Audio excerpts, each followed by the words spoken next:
Hi, and welcome to Self-Help SatNav, the podcast designed to help you create significant and measurable change in your life. This show is brought to you by Open Forwards, specialists in helping you to work, love, play, and feel better. My name is Jim Lucas, and since 2003 I've been working as a behavioural psychotherapist. Each month I talk to a guest about what they do to help their self. We cover well-being, mental health, relationships, work, parenting, and much, much more. You can also find out more about what we do over at www.openforwards.com. That's www.openforwards.com.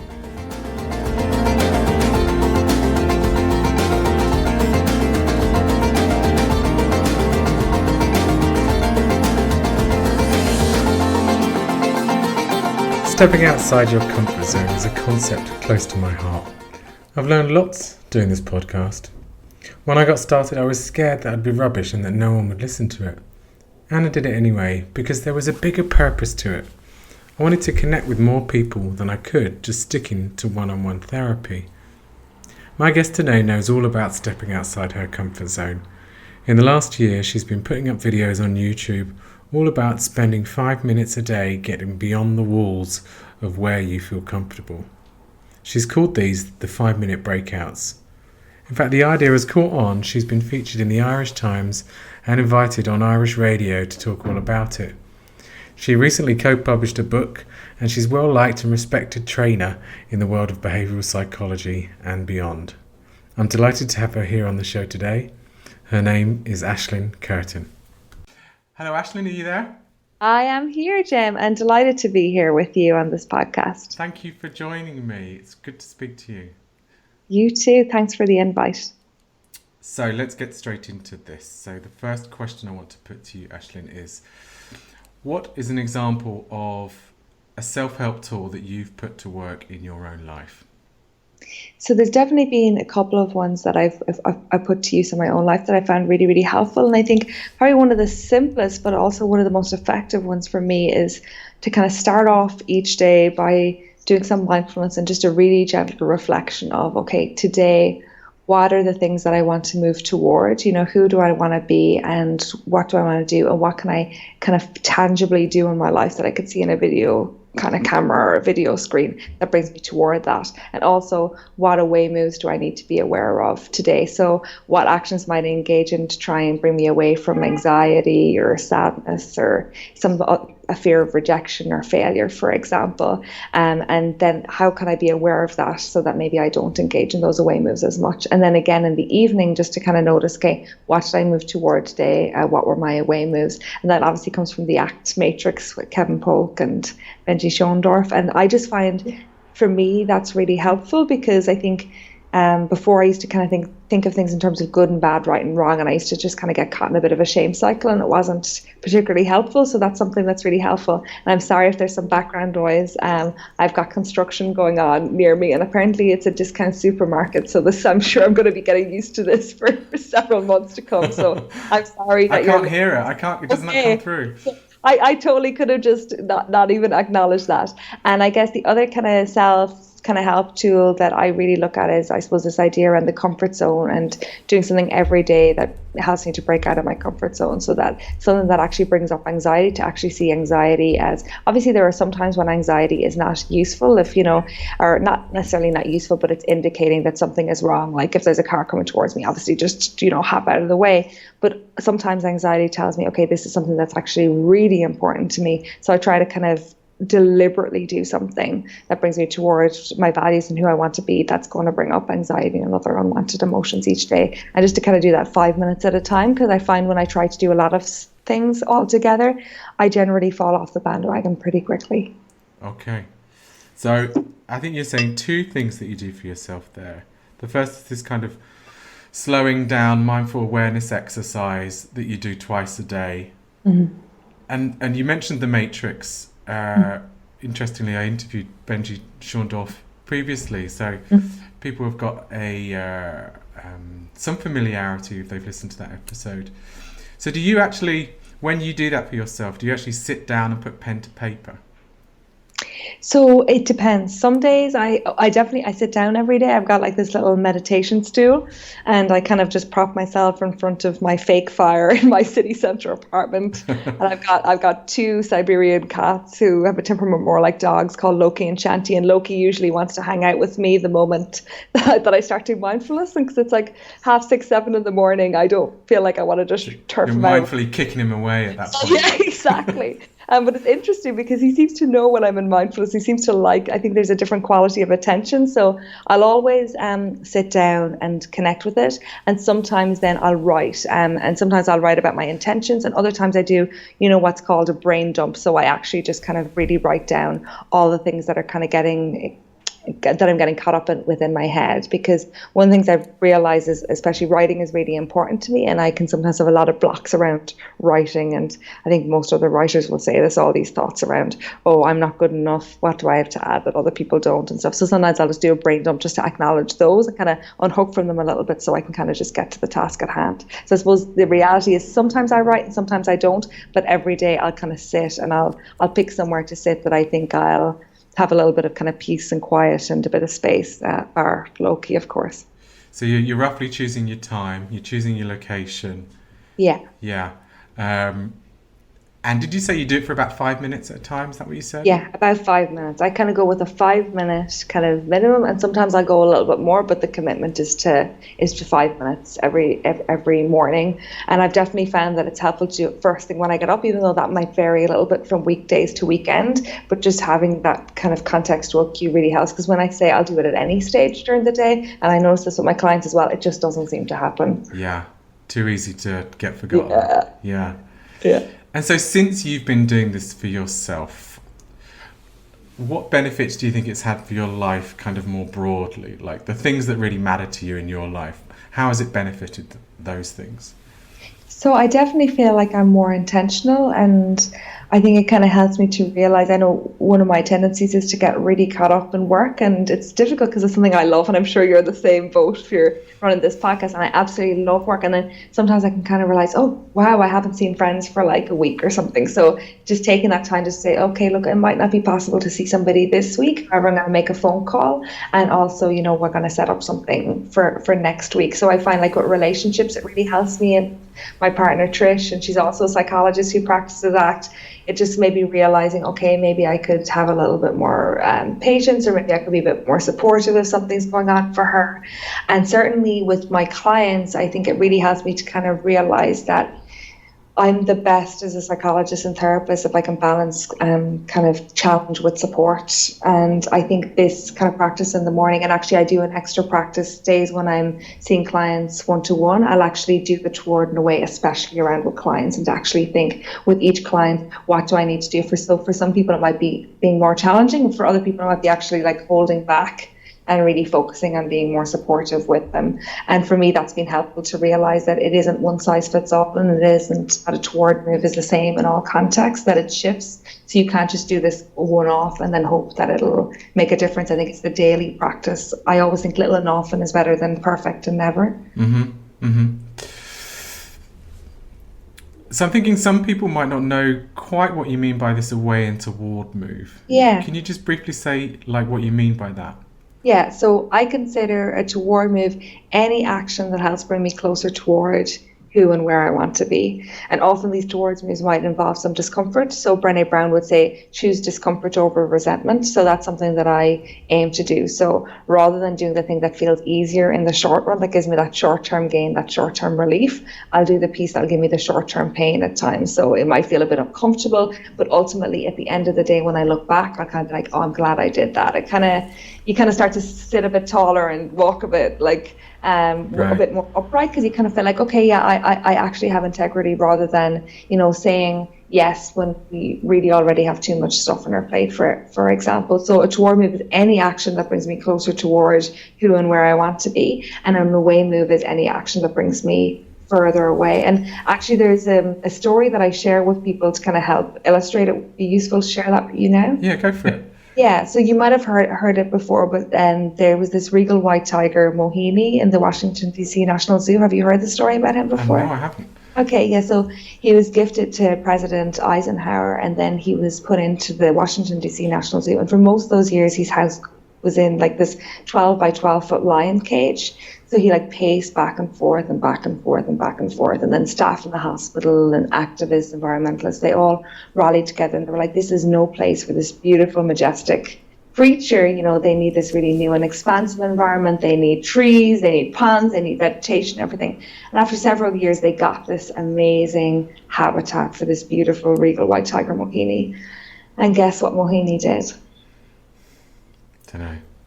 Just stuck in a corner of the compound and basically wore out an area 12 by 12 feet of more bare of grass, and he lived for the remainder of his life in that tiny little place. How awful. How awful. And I think most of us can relate to Mohini a little bit, you know, so often we needed to do certain things at a certain point in our life because, you know, that was all that we could do based on maybe some limitations or some contextual factors such as family or relationships. And then often those limitations are taken away from us, but we still kind of stay in the same old patterns. So I think of our 12 by 12 as kind of like our away moves, so those things that we do that keep our life smaller. And I think of our toward moves of those things that kind of break us outside of that 12 by 12 right. and make our life a little bit bigger. So kind of just even thinking about Mohini and just, am I within my little box here, or am I breaking out of it and moving toward where I really want to be? So this is linking into this other thing that you're talking about, breaking outside your comfort zones, isn't it? And I noticed these 5-minute breakouts that you're doing on YouTube with Trish. How did you get into those? So essentially, we were having a conversation over a Costa coffee the day after doing a 2-day workshop together. And I suppose we both really wanted to reach more people. And Trish has a massive fear of public speaking. And I don't have as much of a fear of public speaking anymore, but I have a massive fear about doing things online and on the internet because it kind of feels a little bit different, like faceless people and not knowing when you put something out there, will one person see this? Will 100? Will 1,000? What have you?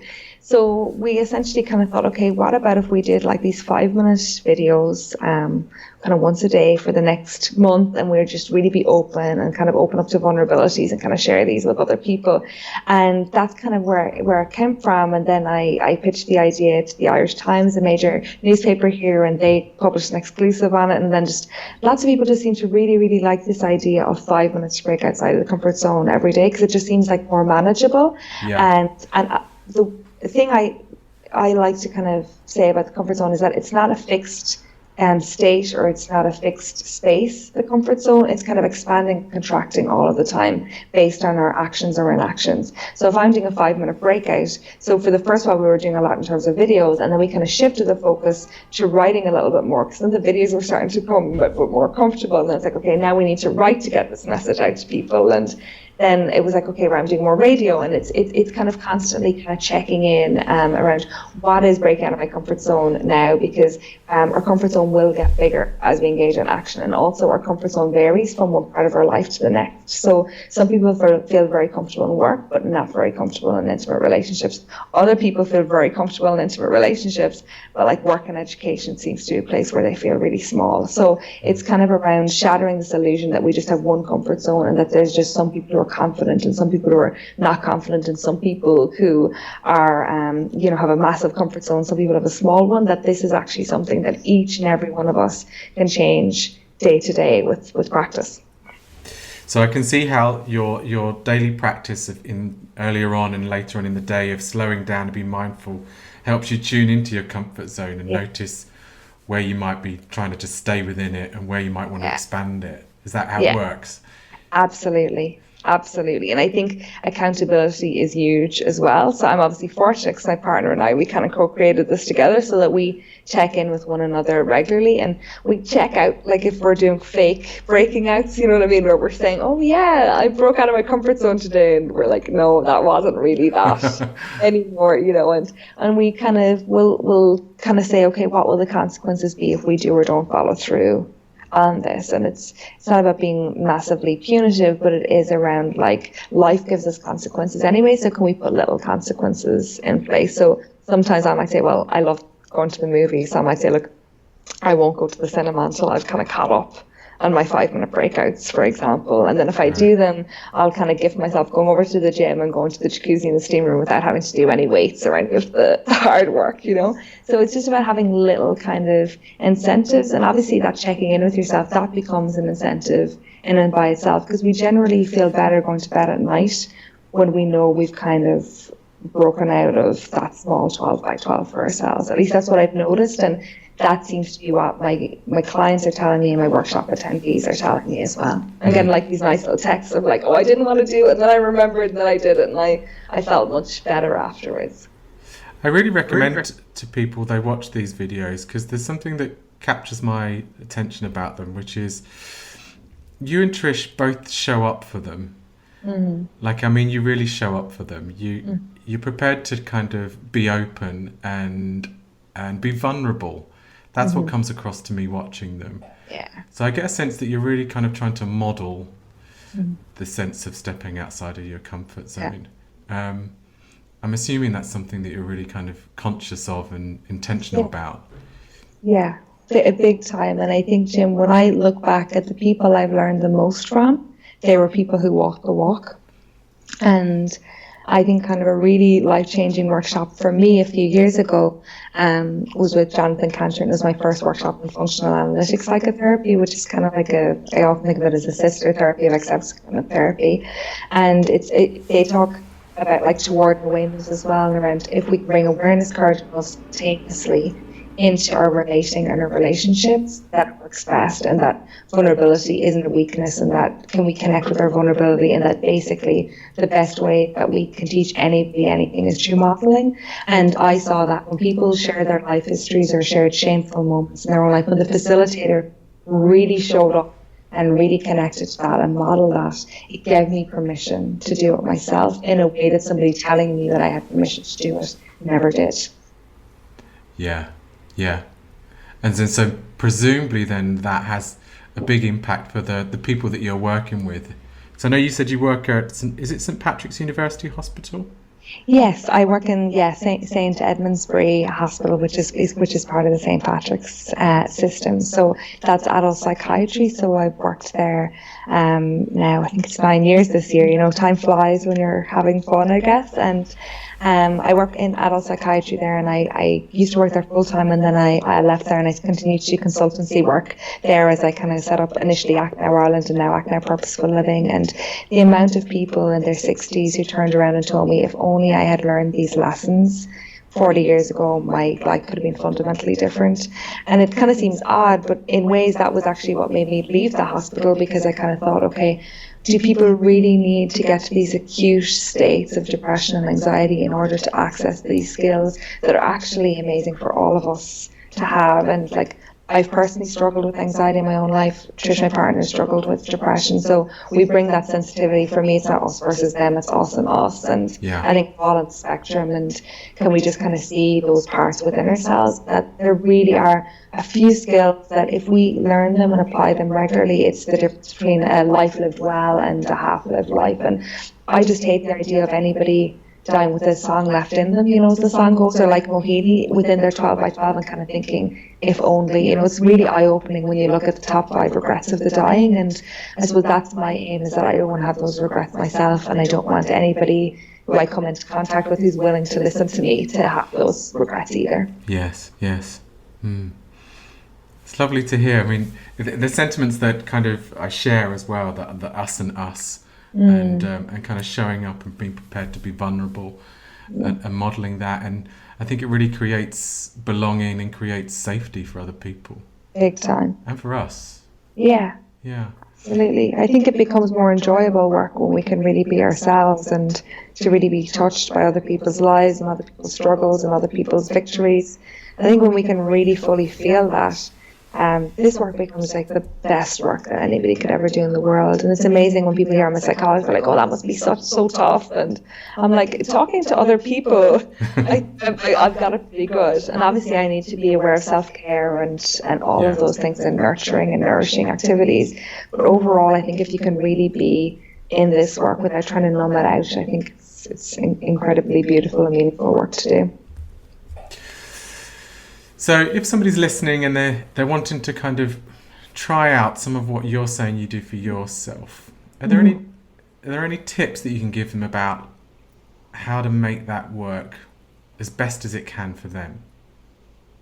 Yeah, so I think the first thing is, choose a time during the day that you're going to commit to 5 minutes.